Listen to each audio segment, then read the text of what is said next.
up, man? I'm chilling, man. I'm chilling, man. I see you. Heard you getting back in the ring. Yeah, what do you think? Right? Hey, man, listen. That's the going thing right now. Nothing wrong with it. But I look at it as a whole different thing than like some of these other people. I'm gonna have fun. It's like I'm not fighting for a title. I'm not to be number one in the world, number six. Right. I'm just fighting to have some fun to show people I can still. Right. Yeah, I think you should enjoy yourself, man. I mean, it's gonna be good, man. been doing it my whole life. Why not continue just a little bit longer? Right. Right. It's the time for it. I mean, I feel like there has been a time that we probably always felt like we could get a fight or capitalize on something, but now is a particular time we can do it. Because a lot of times it takes a lot of money to get somebody in the ring, right? But for now, hey, man, go do it, man. Do it. Hey, maximize the situation. It's all about the opportunities, baby. Hey, guys, please subscribe and smash that like button. And if there's any fighters you want us to interview or anything else, any questions or comments, hit us up. We're here for you. Yeah, man. I'm excited. Me and Paulie Malignaggi are going to be commentating the card. So that's going to be fun. We go. So what's it going to be on? ESPN what? Oh, I'm sorry. ESPN Deportes. Okay. Deportes. You know what that means? Yeah. Deportes just means sport. Right. So are you gonna so how many fights on the card? I think it's a full card. We're just an added addition. I think so. 4 to 6 fights. Okay. Sorry, somebody asked. Paulie's not fighting. Me and Paulie are commentating. Somebody asked that. He's not fighting though. Right. Yeah. Yeah. Somebody said, "Hey, Derrick, what's up?" Oh, it's Ron Sims. What's up, Ron? What's up, boy? What's up, man? What's happening? That's my man. We're on the team together, man. Yeah, that's my man, Ron Sims. Yeah, Ron Sims, he's a GOAT. So, right. Derrick, me and Jeremy were just talking. What weight? Jeremy forgot. What weight did you fight at? I fought at 165. That's what I thought. But what happened? But what happened before? Like we talked about before, I won the National Junior Olympics at heavyweight in 1987. Then the next year I went down to 178. Then I finally got down to 165. In 88, I fought heavyweight. I fought 187, and then I was like 2-0. Yeah, because you top out at like 15. Right, yeah, 15. Yeah, that's right. You're tall, right, Derrick? What, you're 6'1"? 6'2". Oof. So, was that tough to make 65? No, I mean, it was everybody. It was like about 4 guys in my weight. Like Ron Sims was like 6'1", Chris 6'1", Robert Fisher is like 6'4". Who? Robert Fisher from Chicago. Yeah. I don't remember that guy. He's like 6'4". It's it was a kid. James Crisp. He's from the Army. He's like about 6'2", 6'1", 6'2". So yeah, I mean, we were all slim, lean guys, man. Yeah. Who gave you the biggest headache, Chris? Probably so. Probably Chris. It was cool. That's the southpaw, right? I think that. Well, it wasn't the southpaw. I think it was just his elusiveness. You know what I mean? He's turning his shoulders. I mean, he was just, he was a wizard at his defensive thing. Mm-hmm. I think that was probably the one that gave me the most trouble. Really, yeah, that was the one. Yeah. Yeah, dude, he gave a lot of people trouble. So it was, right. You know what I mean? But he couldn't at 65. He wasn't a puncher though, so. He would hit you. He would just touch you like pillows. Yeah, like he. Just, I think he wasn't even trying, to be honest. Yeah, I agree with you. I think he was like doing. He just wanted to score. Mm-hmm. He wanted to embarrass you. You know what I mean? So that's what Chris wanted to embarrass you, man. Yeah, he was. I used to love watching him fight when he was real entertaining. Yeah. When people look for boxing, majority people, they look for blood. They don't look for this slick, crafty, right. slip master. Like he's a slip master. He's like king of that shit. And you know he make him miss. You can't even hit it with a handful of rice. He's just right. He's so slick, man. But I'm gonna tell you what's funny is that the guy that I love the most in box, like I like Chris too, but I like in the amateurs Oba Carr. Oba was just like, man. oh my dude. Oba was amazing, man. Oh, He's a hell of a boxer, man. Yeah, he's you remember Obakar? Man, it's my man. I love Oba, man. Listen, man. We remember we went camp together. And Crazy. Oba was in my room, right? And Oba talked so much trash, man. He like talked so much trash, man. And you know, I used to crack jokes all the time. Yeah. And I was eating his ass up. So he went to bed. He's like, man, stop, please stop, man, just stop. He begged me. But no, we used to have a lot of fun, man. It was good, man. We had a lot of fun. Yeah. Oba's in a for lack of a better term, a retirement home. Yeah. Is he now? I'm sorry, what? He's not. That's where he's at now. Yeah, he's been there for a few years. He's had was it mental problem? I don't remember. What was it exactly, Jeremy? He got boxing beat him up. If that Right. So he had to go get assisted. He's in assisted living. That's my dude. I love him to death. I've known him since I was like 13. Right. Yeah, I remember that. Yeah. I remember that. Yeah. He is. You know, I mean, it's sad. It's sad because our sport is tough. And some people, it's harder on. Right. Than, Right. Yeah, you're right about that, man. It's strange.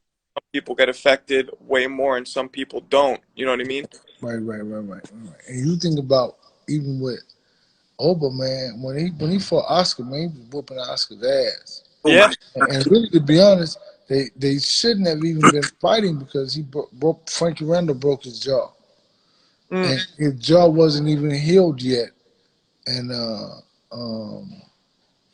Bob Arum made him take the fight. Said, "If you don't take the fight now, you're never gonna get a chance." And so he fought him when his jaw was not even healed all the way yet, and he took the fight. Wow, that's tough.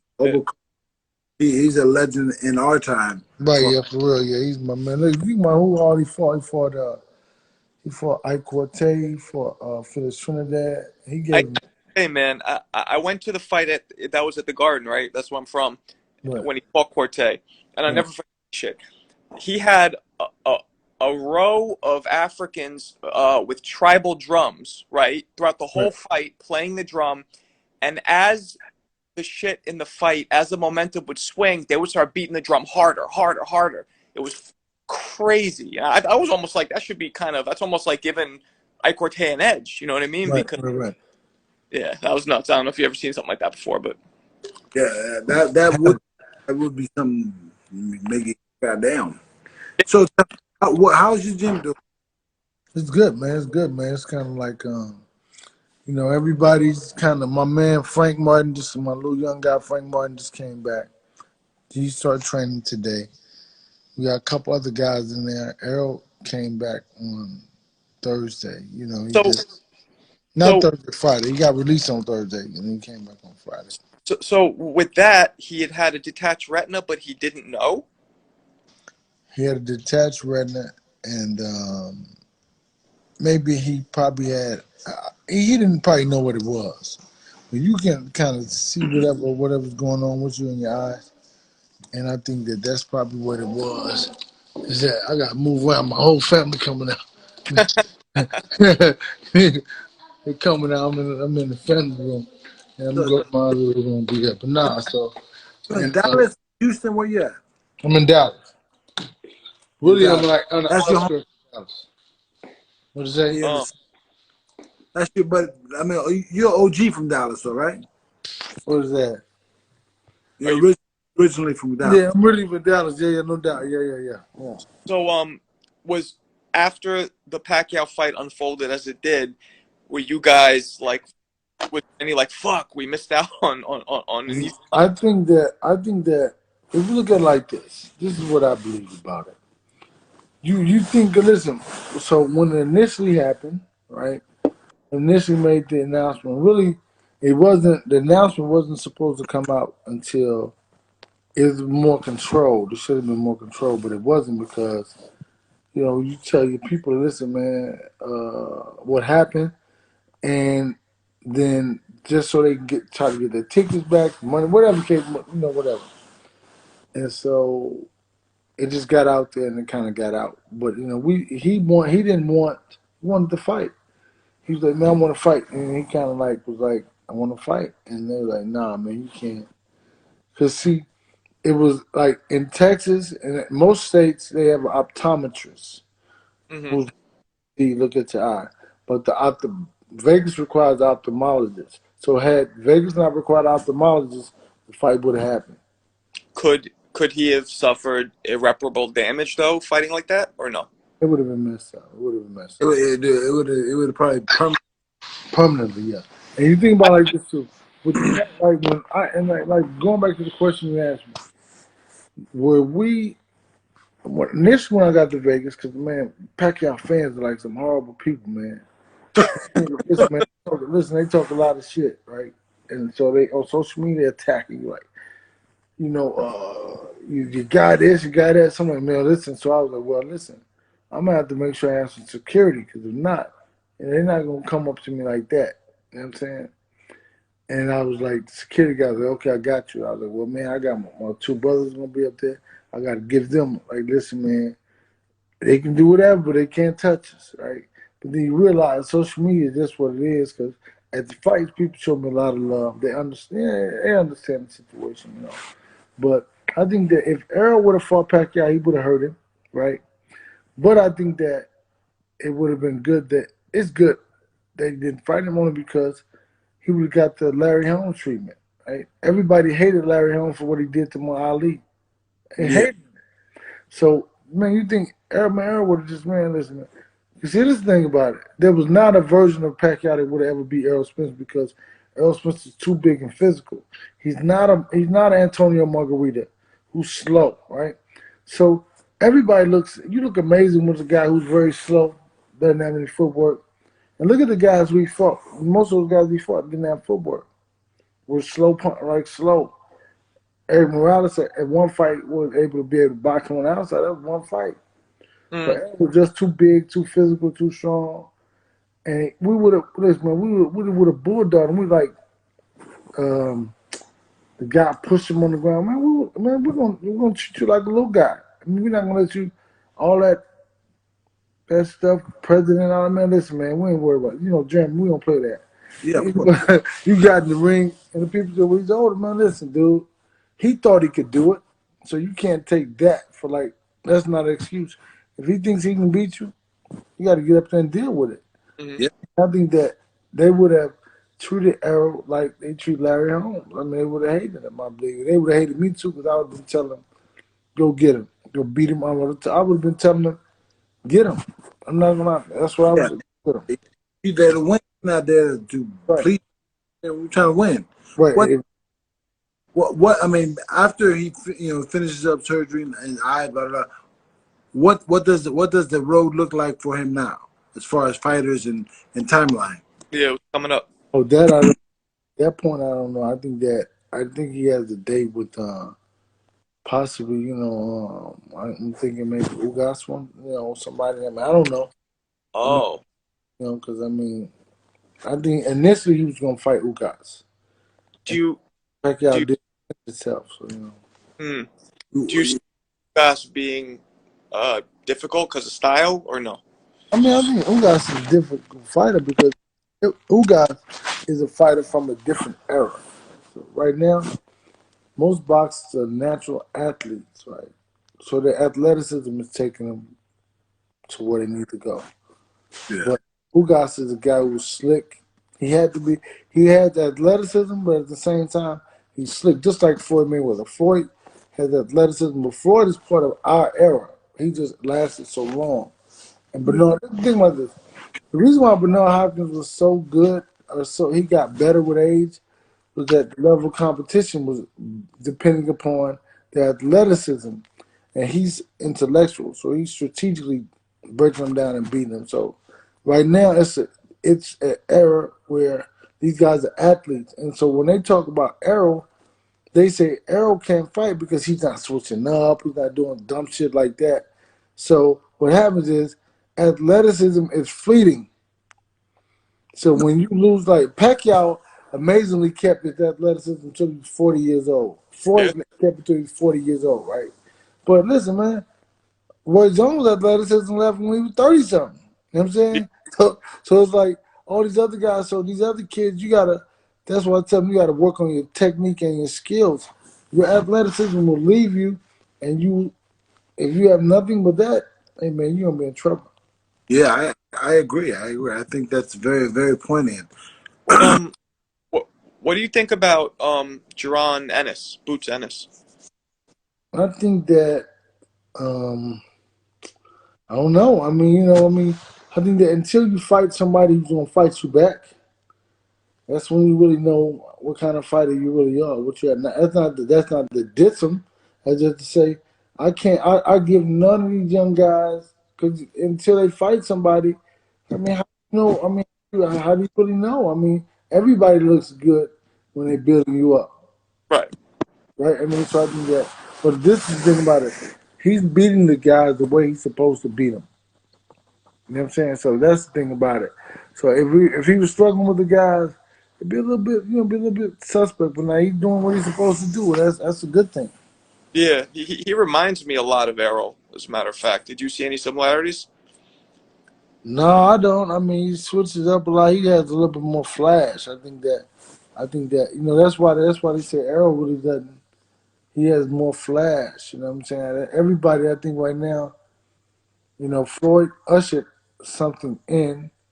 But the interesting about Floyd Mayweather was the perfect mix of athleticism and technique and skill. Right. Intellectually, he could he could figure it out, right? From a boxing perspective. That's why B Hop, Bernard Hopkins, is the same thing. I mean, but most guys, these guys, I think that they probably depend on their athleticism so much that we won't really know until they fight somebody who won't let them use that. And Now, then they go do something else.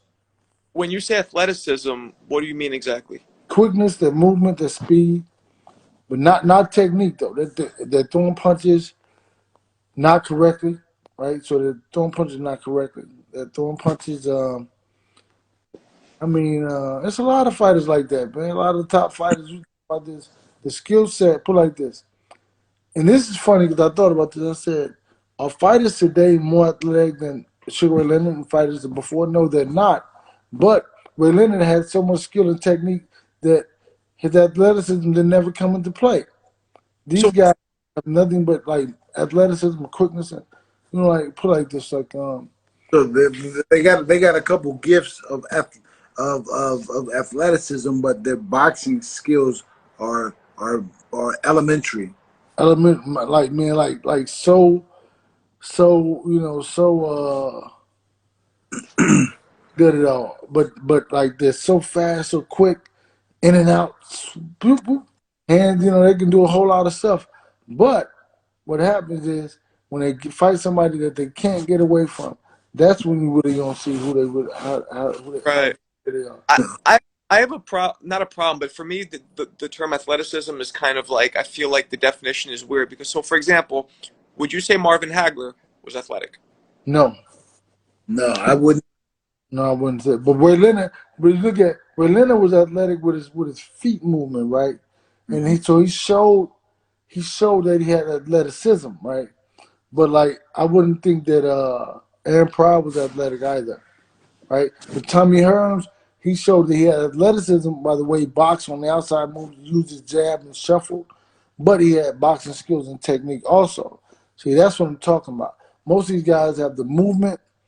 It's like this. Say you take a guy who never boxed before off the street, right? And you put him and you let him mimic boxers Hmm.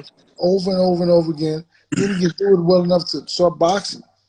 But he's mimicking something else. He's not throwing the jab correctly. He doesn't have any defense, and so when you do that, you look at like then now he gets in the fight and he's progressing because remember they're developing, they're building him up, so they're building him up to fight these particular guys, and Mm. he's only doing it off his natural athleticism and his toughness, not like put like this. okay, when Errol Spence fought Danny Garcia, beat, there's not a champion in boxing right now who beat as many champions as Danny Garcia has. Okay. Period. Hands down, right? But when he fought Errol, he couldn't get past the most basic fundamental punch in boxing. The most basic fundamental punch in boxing is the jab. The easiest punch to throw in boxing is the jab. The fastest punch you can throw in boxing is the jab. But the hardest punch to block in boxing is the jab. So you think about how did that one guy make it that far and couldn't deal with the one most basic simple punch in boxing? How? Hell, I don't know. I'm just saying. But what I'm saying is, you look at like even with Mikey Garcia. So you see how and people say we can't box. Well, no, man. Errol can't. No, listen. He's going to do what he has to do to be successful. So if you don't push him to do whatever, he doesn't have to do whatever. And so but I was going to say, so Deontay Wilder is not athletic. No, he is athletic. He is. He's a phenomenal athlete, yeah. But now the guy that I see now, he's learning boxing skill and technique. See the difference? The athleticism and the power got him to where he was. He moved, he kind of quicker than other guys. He's more agile. But it's like now he's learning technique and how to throw the punches correctly. That's the difference. Would you say that he's athletic? Who? Fury. What? Yeah, but Tyson Fury has boxing technique also. He's athletic but with skills. That's the difference, yeah. Do you think that if what's the guy we just talked about, the black dude? Wilder. If Deontay Wilder is like, okay, I'm gonna learn how to box now because he's a gifted athlete, right? He's a gifted athlete. Right. You think if he learns how to box, will that slow down his progression, or will that be? No, I think they put it like this. This is what I'll say about that. I'll say that he wanted to learn how to box. He just didn't have a person to motivate him and push him to box. You see what I'm saying? I think that he wanted it because once he got it, nobody wants to fight. Like, I mean, you know what I'm saying? Like, I think he wanted to do it, but it just took the right guy, the right individual to do that, man. Put it in him. And it's that guy. It's his trainer, man. I mean, they had a relationship, and the guy. But like, what's funny about their relationship is similar to mine and Errol, is that, but we never fought though. But we sparred before. Is that no trainer really probably in this era or probably ever have ever really been in the ring with their fighters. So he knows them from an intimate way that nobody else could ever know him. And that's a total. And that's an advantage as a trainer. I think that it could be an advantage. I mean, well, first of all, he's a fighter, so that's an advantage in itself. A lot of trainers never boxed before, but that doesn't mean you can be great. You can't be good. Yeah. You have to be able. I would want to deal from my firsthand experiences. That's just me. Yeah. I don't know. I'm a little bit funny about people who had never fought training people. Well, I don't have a fight and you don't know, and you ain't never done it. Well, that's true. Jeremy, you're right about that, but I think that there's so many. I'm so much on my own issue that I can't worry about it. I'm like, okay, you never fought before. Okay, that's cool. I'm gonna take advantage of that. Do my best to anyway, but I think that I'm so much on my own issue to be better and to keep working and just keep growing as a trainer, growing as an individual. That I can't worry about the people who haven't. But hey, man, everybody gonna jump in because it's like there are no rules to boxing in a sense to where you like you can come in the sport, you can turn pro, you can whatever. Yeah, it's still like this is like the Stone Age for the sport. Like if you want to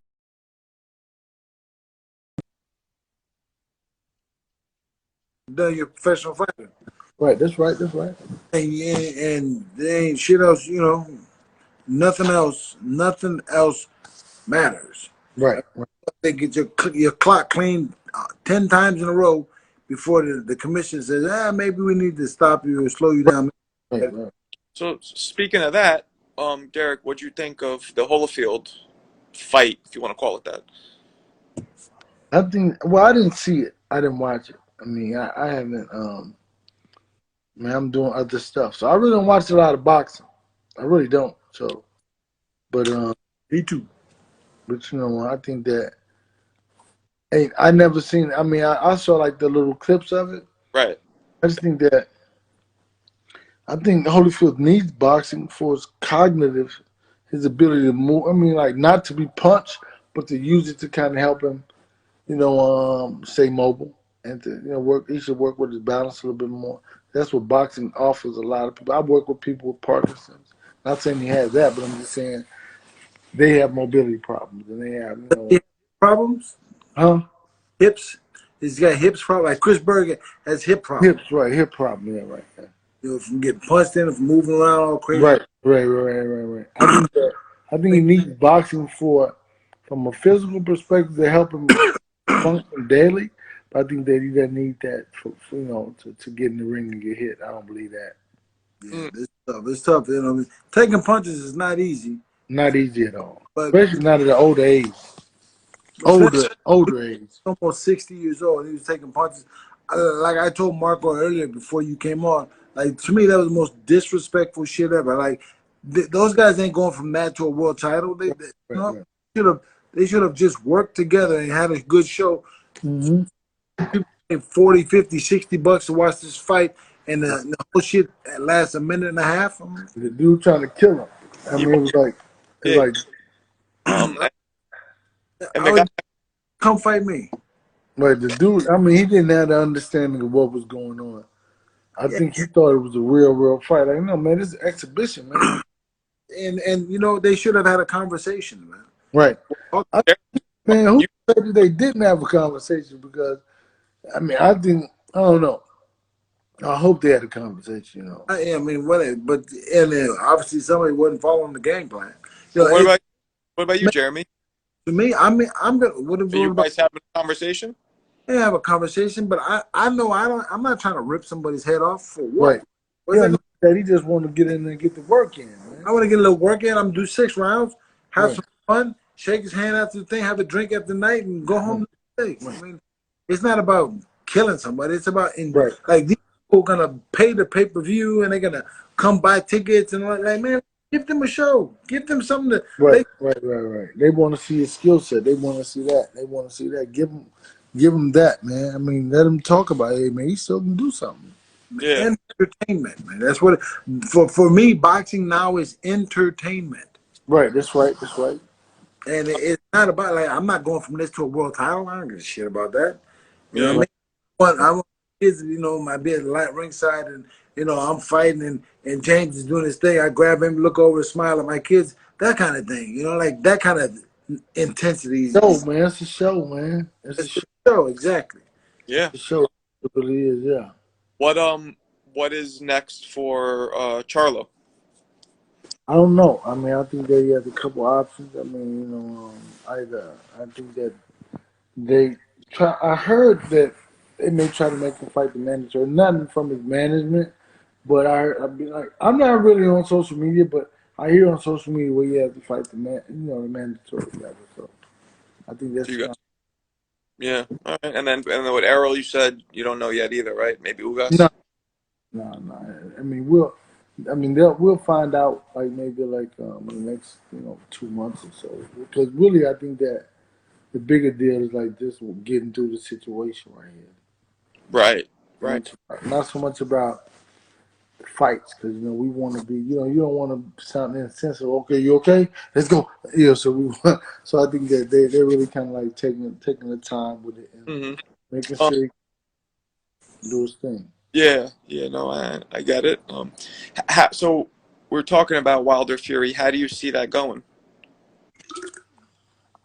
I think that Deontay Wilder did the thing that he was supposed to do. I mean, I think that. And what I mean by that is that if you want to be better and come back and get different results, you gotta get a different situation. I mean, I love Mark Breland to death. Really, he's a good guy, to be honest. But I think that this guy is working with him on his jab. He's making him box. I mean, he's making him do some things, some movements. I think that, and so really Tyson Fury showed in the second fight, I want to win. He went and got a new trainer, right? And I think that's the part. That's kind of part of life, man. Listen, man, to do something different, you got to get somebody different to help you. and he's done that. So I think that it could be a totally different type of fight. Who's that? Malik Scott working with him now? Malik Scott. Yeah, Malik's great so boxer. Good, so smart guy. yeah, he is. He's a good trainer. So Right. you're basically saying that it can go either way. You wouldn't be surprised. No, well, listen. First, I mean, I don't have any rabbit in the hunt, but I'm going for Team USA. So I mean, I think that Tyson Fury is good for boxing. But man, listen, I'm going for Team USA all day. So I mean, I'm going for Deontay Wilder. Well, as a trainer yourself, obviously one of the best trainers, is it difficult to take somebody like Wilder who has fought one way his whole life and in 6 months or a year, whatever it's been, have him make so many like huge changes? Is that something that's really difficult? No, I think that what happens is he's been able to do what he wants to do. Right. It's only because nobody's probably showed him a different way or a better way, or it hasn't resonated with him within himself. So, oh man, I could, what's better this way or that way. So I think that Malik Scott has reached him in a way nobody else could reach him. I mean, people talk about you got Derrick James. I think Malik Scott reached him in a way. Hey, listen, man. I mean, from what I've seen, he looks amazing. I mean, so I think that it just takes. Is it difficult? Yeah, but is it impossible? No, because I think that this is the fight that he always wanted to fight. Just like I said, nobody's been there to teach him this and work with him on this. And so that's what it is. Got him to where he's just doing what he wanted to do. But now he's like engaged. He's like he has something. He lost something. See what I'm saying? And Mm-hmm. I get something back, and I love to see it. A lot of people criticize him for getting somebody to train him who he knocked out so easily, but I don't think that makes a difference at all. Listen, man, that man knows boxing. He's involved in boxing. Just like people may worship and yell for somebody these guys never boxed before. I mean, so it's like, or he may had 2-3 fights and never was good enough to, to do whatever. So I mean, I think that, hey man, he did what was best for him. That's what you got to realize. Right. And so that's what we really like. That, like I said, he's been able to reach him in a way that nobody else could reach him. Right. Yeah, no, I mean, and I think it's dope. that matters. Yeah, no, that definitely matters. And I guess having a connection, right, is really important as a trainer. Like, right? It is. I think that for me, it is. But excuse me. Back I think in the '80s, it was like the trainers had the chop chops with all these fighters, fix them up, get in and out. But I think that when you know a guy intellectually, you know a guy personally, you know a guy from an emotional perspective, I think you know how to get the best out of him. Yeah, I mean, I would think that. He was this guy. I mean, they've been friends, so it's not like you're talking to a friend, but this is the thing about it too. You're talking to a friend that you knocked out. But see, the thing about it, what people don't understand, you have to be humble enough to take the advice. And if this guy, the guy, could help you get to the next level, Right. I mean, so when you say all of the, I'll say the American great trainers, like Robert Garcia, who was a world champ. That's like, listen, Robert Garcia was a world champ. John David Jackson was a world champ. Buddy McGirt was a world champ. Now, all the other guys, Johnny Strick wasn't the world champ. Derrick James wasn't the world champ. Freddie Roach wasn't the world champ. Sugar Hill. Sugar Hill wasn't. I mean, I don't think he boxed pro. See what I'm saying? Like, so it's rare that you got a guy who's a world champ training fighters. Because I think that, or who are good at it. Because I think that they can't remove themselves from the equation. You can't tell a guy, this is what I used to do. Man, but what are you talking about? You know what I'm saying? So you got to remove yourself from the equation altogether, Right. I mean, I don't even know if Canelo trainer even ever boxed before. I heard somebody say he was with Canelo when Canelo started. Man, he's the same age as Canelo. I mean, damn, he couldn't have, he wasn't coaching him. His dad was coaching him. He was probably them running around. I Uh-huh. mean, Canelo was a little boy. He was a little boy. That Yep. dude may not be 40 years old. I mean, I know he's not 40 years old. I mean, Yep. Canelo was 31, 32, so he's 9. Come on, man. Mhm. He's 9 years older than him. Come on, dude. I mean, yeah, so, but I think that, hey, man, we'll see, man. It doesn't matter if I think Malik Scott is a guy for him. Everybody has to find that right guy, man. That guy who's going to stimulate him and encourage him. Like, they go do it. Because think about this. As a trainer, you got to take a guy who's getting his butt kicked. Go encourage him to go out and go get his butt kicked some more. Or, you know what I'm saying?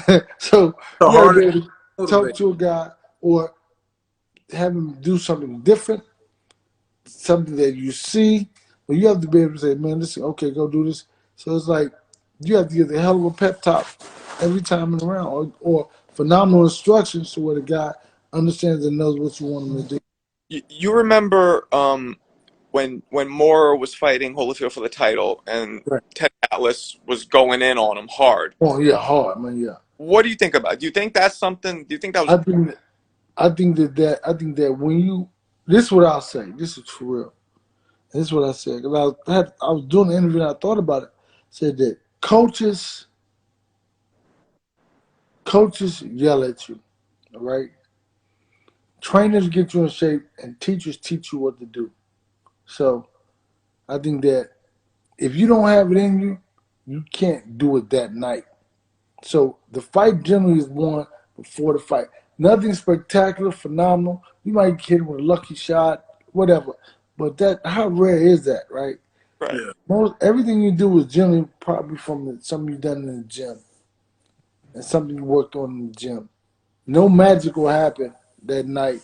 I think that it's all about preparation, man. That's why I take my job very serious because you think about a trainer. This is what I say.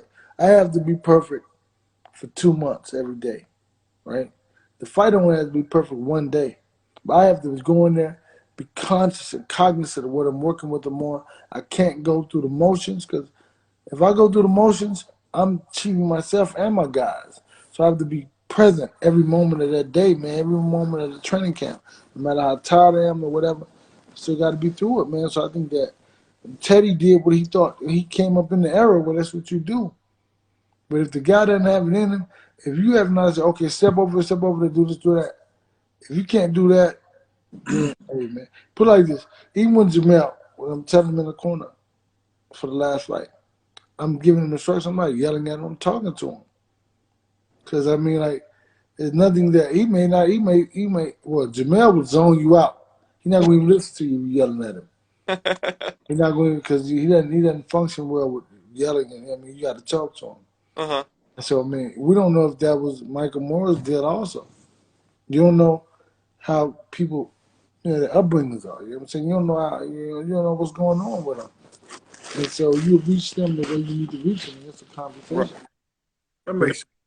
What do you have coming up in what new fighters you got coming up? Young guys, amateurs coming back. Well, I don't really train amateur fighters, but I have the Frank Martin. He's like 15-0 or something like that. Okay. He was ranked number 4 before his last fight, so he should be higher than that, man. Maybe like 2 or 3, maybe 1. What weight is that at? 135. We like working with the smaller guys or the bigger guys? Or mid-size? I really never worked with any big guys until I got a new guy, which I can't say nothing about it, but I got a new guy coming, so but I like the mid-sized guys, I think, You said you have a new guy you can't talk about? Yeah, I can't talk about it. But are you finding I'm not listening to you, I'm listening to Jeremy. He tried to get me to say something. What's up, Jeremy? Been looking at Giovanni Marquez. So. Oh man, I like this man. Okay, first of all, I'm getting in the ring with Giovanni Marquez. First of all, that's Raul's son, right? Yeah, Raul's son. So what he does is he somebody asked me about Usyk. I never seen him fight before, but I never seen Usyk fight before. Yeah. But But there he is, Raul. Yes, so I'm getting in the ring with. I'm going to spar Giovanni, right? And All this thing about it, I see Raul right there. And listen, this thing about it, there's an education to be learned today. Listen, you better not, Raul, you better not let the son get in the ring with me because he may want to leave you and come to Dallas. I'm just telling you. And listen, if you think he can hit me with that crap he hitting them other guys with, you out your mind. I get in the ring with my guys that I train, first of all. So Raul, all I gotta say is but listen, we're only doing body punches, right? And now listen, I may not even hit him back. But see, it's a mental thing, man. It's a he's mental thing. laughing at you. Rose laughing at you. Man, listen, What Dallas or San you know Antonio? what is that? Huh? Dallas, Houston, San Antonio. Where's He's that? in Houston. He's in Houston. You know these overzealous boxers in boxing, the fathers in boxing. So listen, I don't care about that, man. Did you guys ever spar? You ever fight in Nah, that? we never spoiled before, man. I'm gonna take all that shit out on his son. No, I'm joking. No, to be honest, man, I love Raul, man. I Yes. love you, Jeremy. I mean, Love you too, like Raul. just like us to be alive. You know what I'm saying? To be in it, and you know, it's like, and just to be doing what you're doing, man. You can't even you can't imagine like the stuff we come from and where we grew up at, man. To be grown men living in America and having our own kids or whatever. But I am gonna kick Giovanni's ass. But I'm just saying. But you know, I love that. But not really. We don't work. But no, man, I'm happy, man. I love my guys, Chris. And I mean, I seen Skip, man. I was with Skip. Let me see, when was I with Skip? I was in Vegas for the fight. I was with Skip, man, and it's just so great to see everybody, man. To see how everybody's functioning, man, and you Is know. Sims, is Sims in Texas or is he? No, Sims is in India. No, he's not in India anymore. He's doing something else now. Oh, okay. I I don't forgot know. what it was.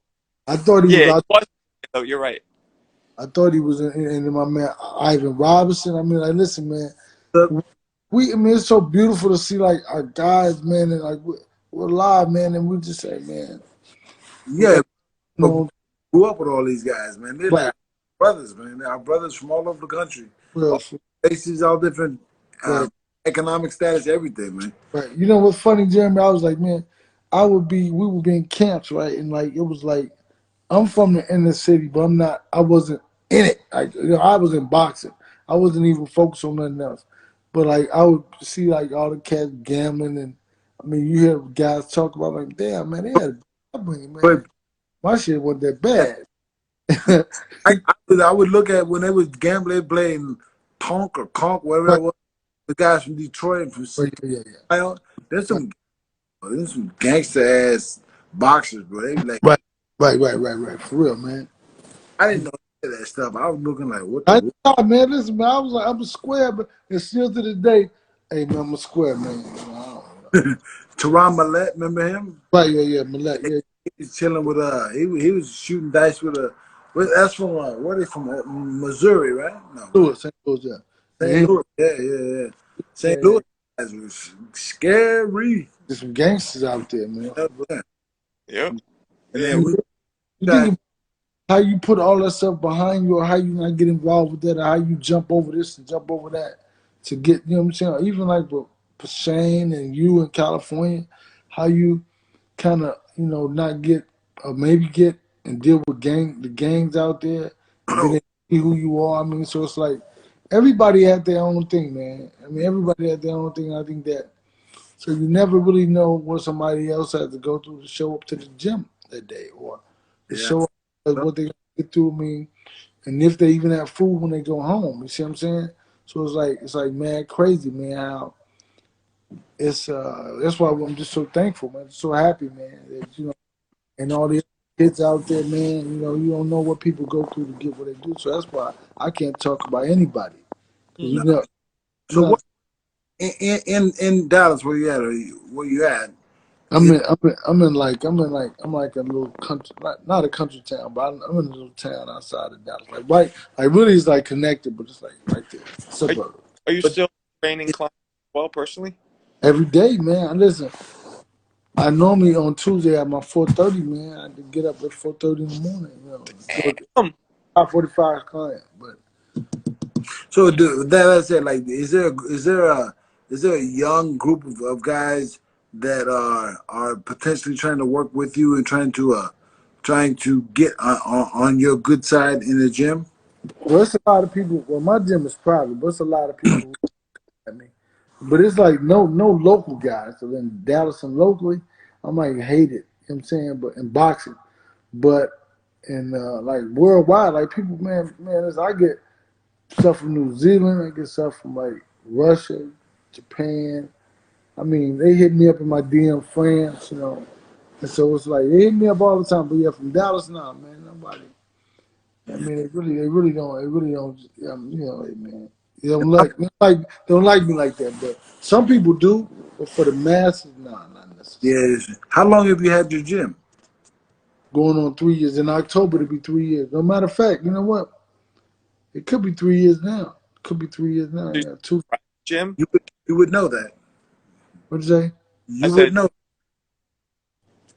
I said that you said your gym's a private gym? Private gym, yeah. Okay, so not just anybody can come in. Not anybody. Because what the reason why it's private because it's one thing to get people in, but how do you get them out? Like put it like this: do you know who really wants to work out, or who wants to just be around champions? Who wants to put this on social media? Who really has that ability to grind? Who want to be around the trainer of the year? Who want to be around two world champs, two prospects? So I'm Right, saying I don't have time to decipher that. We're trying to. It's like when you're trying to stay where you are, you can't focus on all that other stuff. So it's just easier just not right. to Deal get with it. it.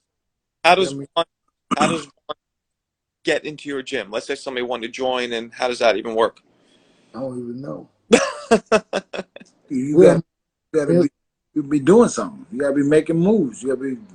I think that yeah. I mean, you know, and it's like you got to have the right. Cause you got to be right. You can't be like loud, obnoxious. Everybody's quiet. If you look at Errol, he doesn't never talk. So even like when Jermall's in Dallas in the gym, he really don't talk like that. He may be out like somewhere else, but not in my gym.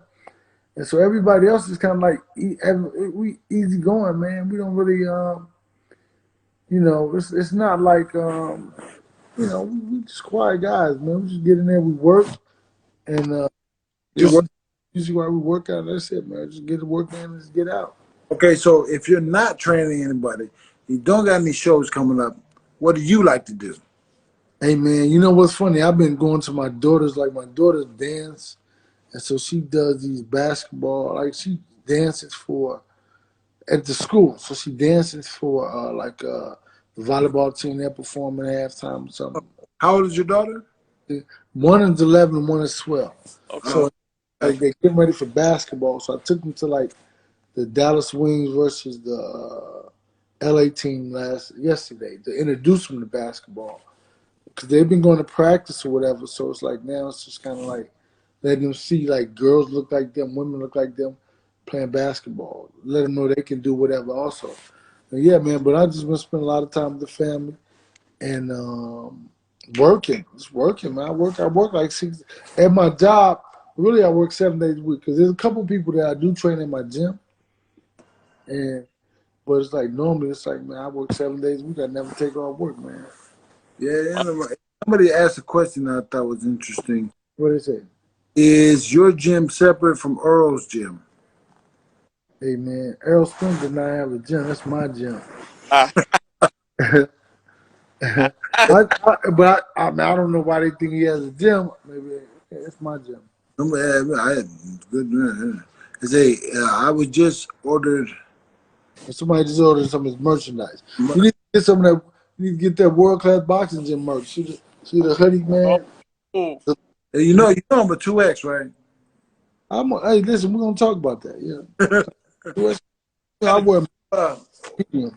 that looks good. what you driving these days?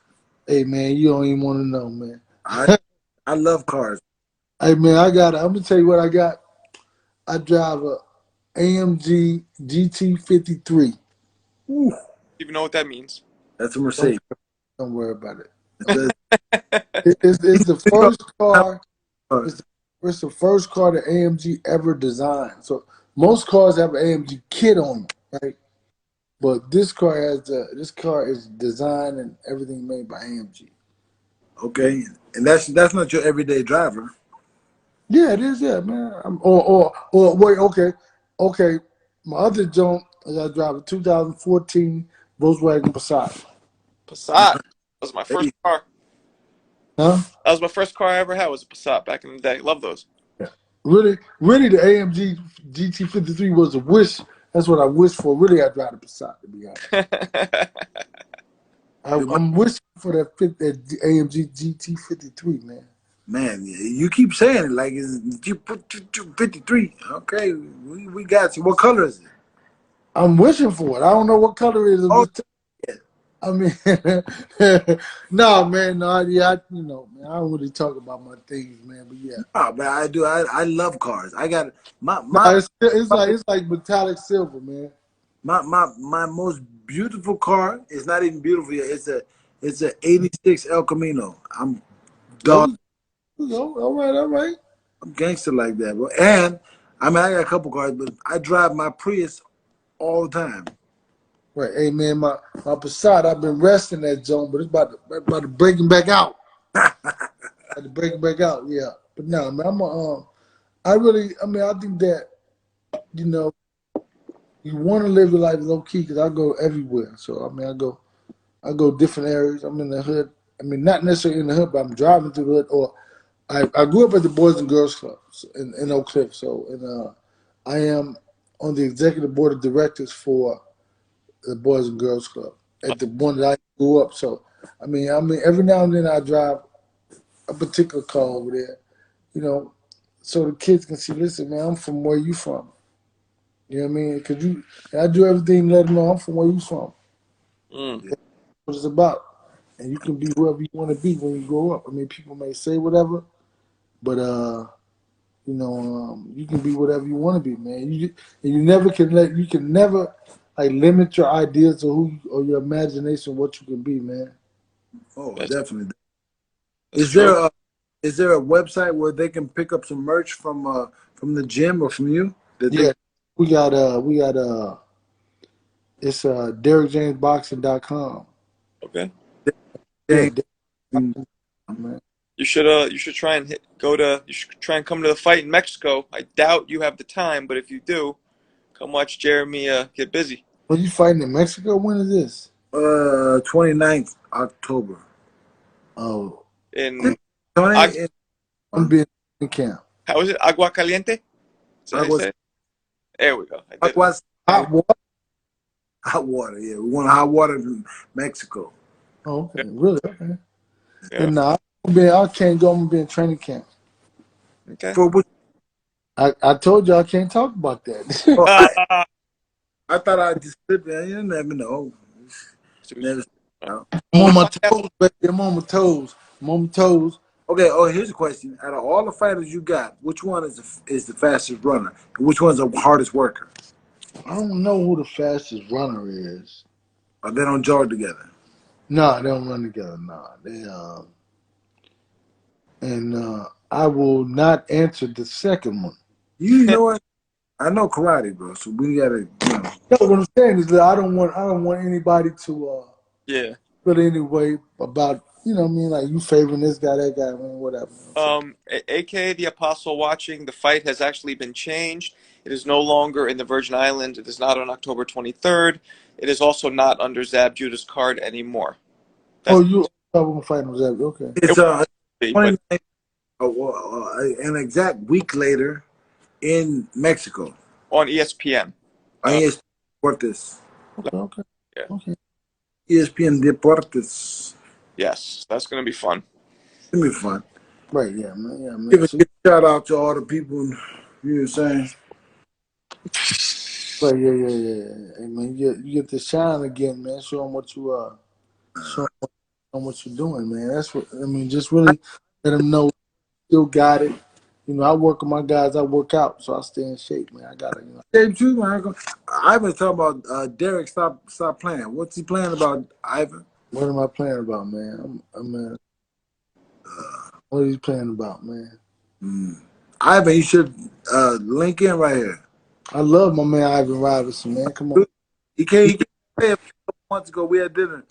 We You know, he just went to like the Hall of Fame in Atlantic City Hall of Fame. Yeah, hey, Ivan, link up. Think about it. I haven't. I'm not. We'll see if I'm Hall of Fame worthy. You know what I mean?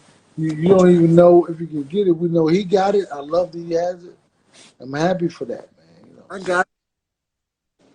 There you go. They're all in the Amateur Hall of Fame, right?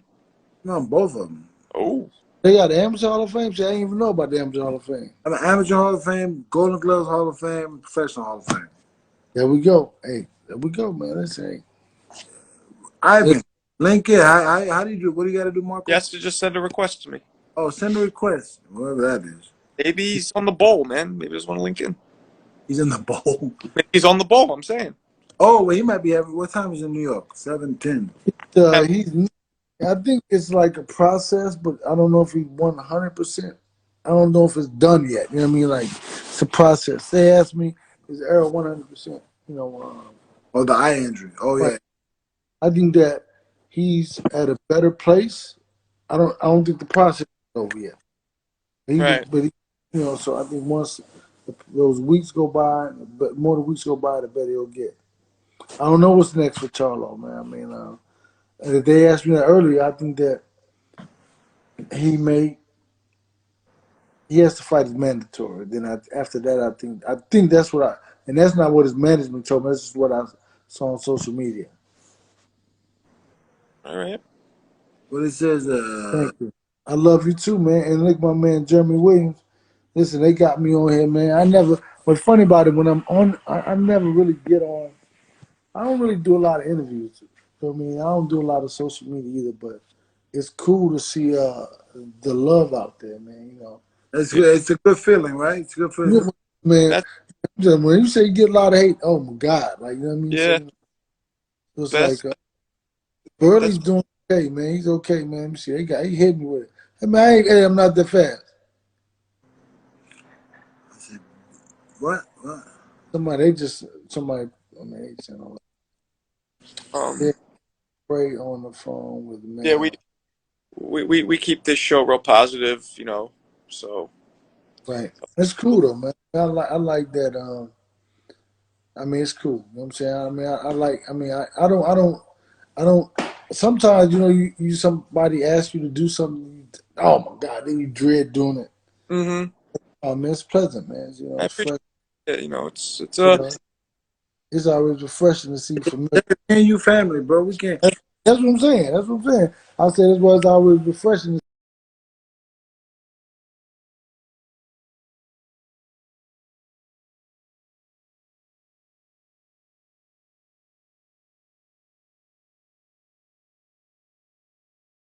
I should do more interviews. Yeah, man. The thing about it is that I work every day, man. I'm working all the time, man. So I have a job, brother. I have a job. All right, cool enough. Hey, we I can't bring you in. I'm not Hollywood, man. Nah. Yeah. Anyway, we gotta actually close this thing out because our time limit has been arrived. So okay, yeah. Somebody asked me about Crawford and Porter. So let me just real quick. I think it'll be an amazing fight. I think that it's gonna be good for boxing. I think that it's gonna be a fight that I think Sean Porter wants to fight Errol Spence again, right? But I think that this will be he's gonna be more motivated, and he's gonna be he's gonna be a phenomenal fight, man. I think that this will be a way for him to come in and say, listen, you gotta fight me again now. So I think that he's trying to win that title. So you think Crawford's gonna beat him? I didn't say that. I don't know who's gonna win. Put it like this, and really, to be honest, I want to be a fan. I'm a fan. I don't care who wins the fight. You know, Cool. they still fight my guys. So I really don't care. We're at the front of the line anyway, so it doesn't matter to me.